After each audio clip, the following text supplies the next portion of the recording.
Hey guys, it's Brijette with San Diego Seed Company. We own and operate a 1-acre certified organic urban farm in San Diego, California. Kellogg Garden Organics has asked us to do a video about transplanting and to show you how to be really successful. So what are the things you need to consider?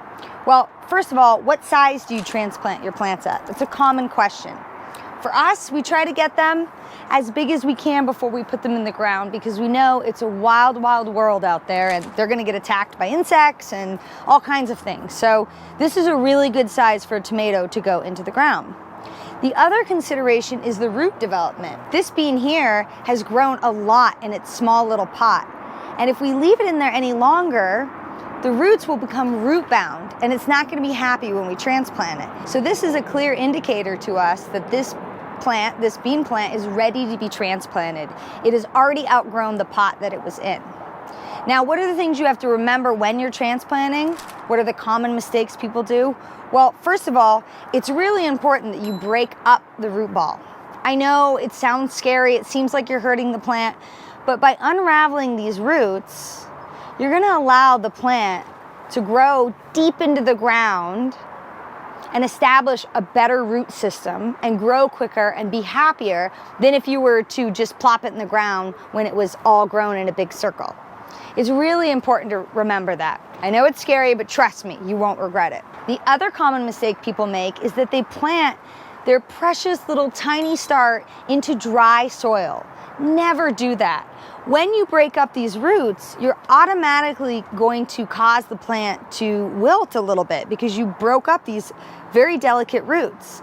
And so when you plant, you want to make sure that you plant into a hole that has already been pre-watered.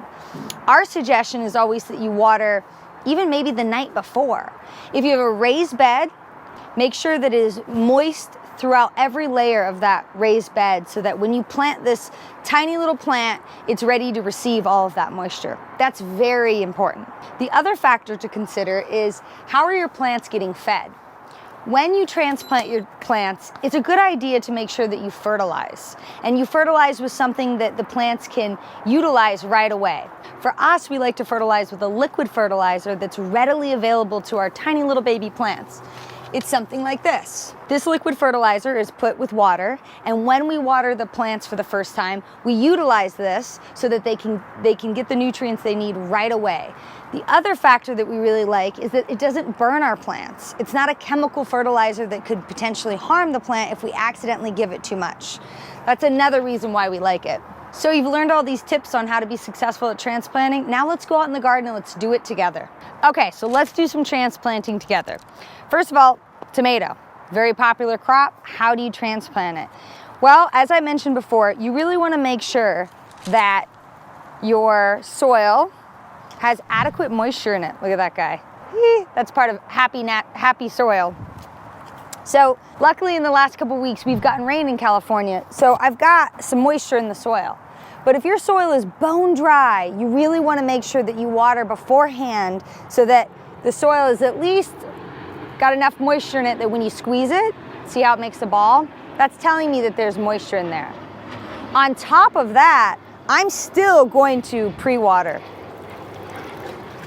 Why? Because as I mentioned before, when I take my tomato or any plant out of its pot, I'm naturally going to break up some of these roots, which means that it's gonna wilt a little bit. So I don't want it to be in dry soil at all. Now the cool thing about tomatoes is you see these little white hairs. Every single one of those little white hairs will turn into roots. So you actually can plant it very deep. I'm gonna plant it all the way up to here.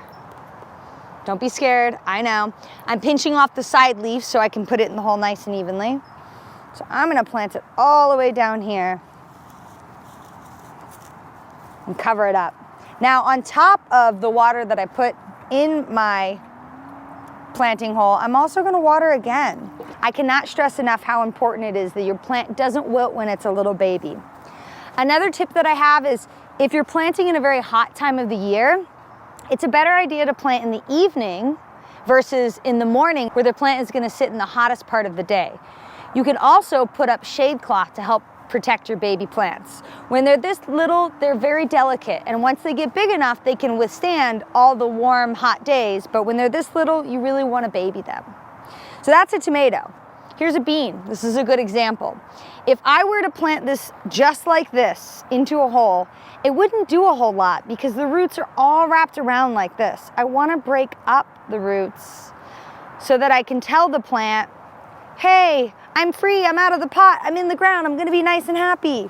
So I'll dig my hole, water before, and again, I'm checking the moisture of the ground, and I can tell that there is a little bit of moisture in there, which is great. Now, beans are not like tomatoes. You wouldn't plant them as deep as I planted that tomato. You're gonna plant it right at the soil level. So he's gonna go right like that, break him up, push him down. I'm gonna give him a little more water. And now my soil is really happy and healthy. There's all kinds of worms and microbiology, and we've done a really good job of fertilizing, but I'm still gonna add a little bit of fish emulsion into the water that I use to water the plants to give them an extra head start. By doing all these tips, you will be successful in your garden and your transplants will grow to be healthy and happy.